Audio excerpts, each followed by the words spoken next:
When I was 4, my mum put a pair of skates on layaway at Elder Beerman. My mum was as excited about the skates as I was, until a mix-up occurred.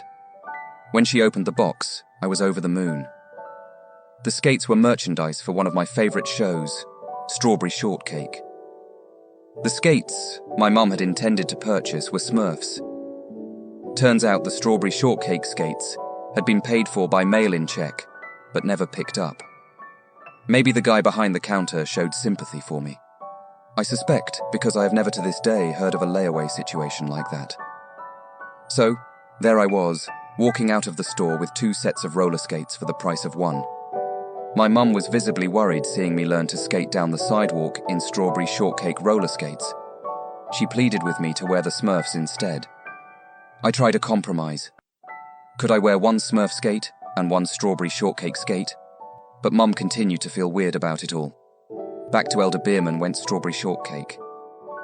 And so a lifetime of suppression began. We open on Wonder Woman sipping some tea as a guest in a stereotypical suburban home. She asks her hosts if they are sure to have her present considering her recent political controversies. Her hosts, James and Mary Cole, are typical normies.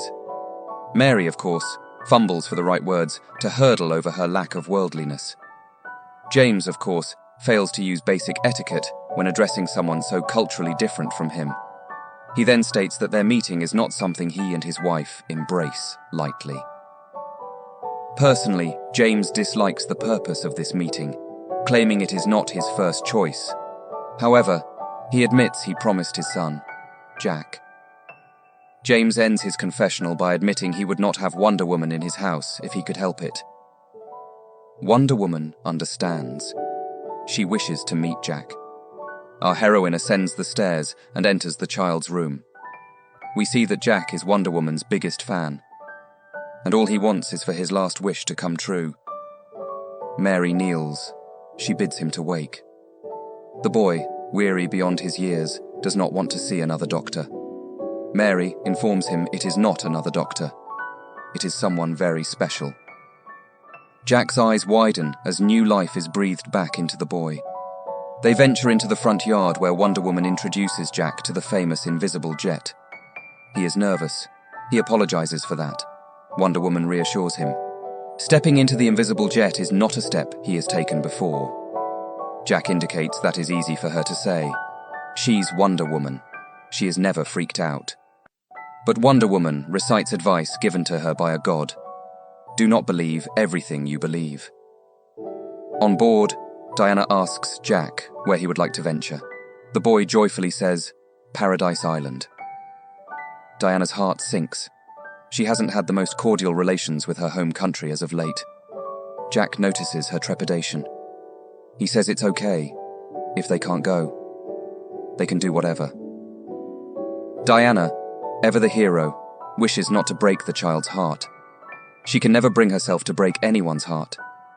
She makes it known that Jack is indeed being taken to paradise. She even adjusts the cockpit to become invisible so that Jack can see the world from high above, as if he were flying by himself. They land in paradise, but are not greeted very warmly. Ever the xenophobes, the Amazons refuse the boy's entrance. Wonder Woman replies with a succinct, polite, "No thank you." Diana says entrance to paradise was his wish. She will not deny him.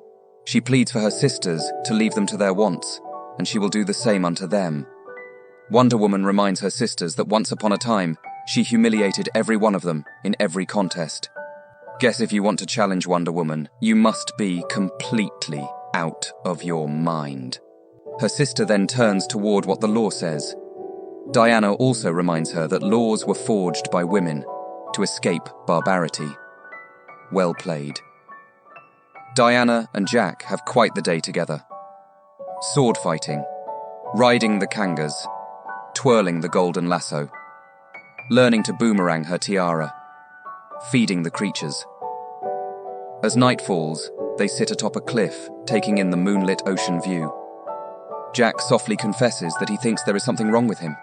Other boys are into Batman and baseball and normal stuff.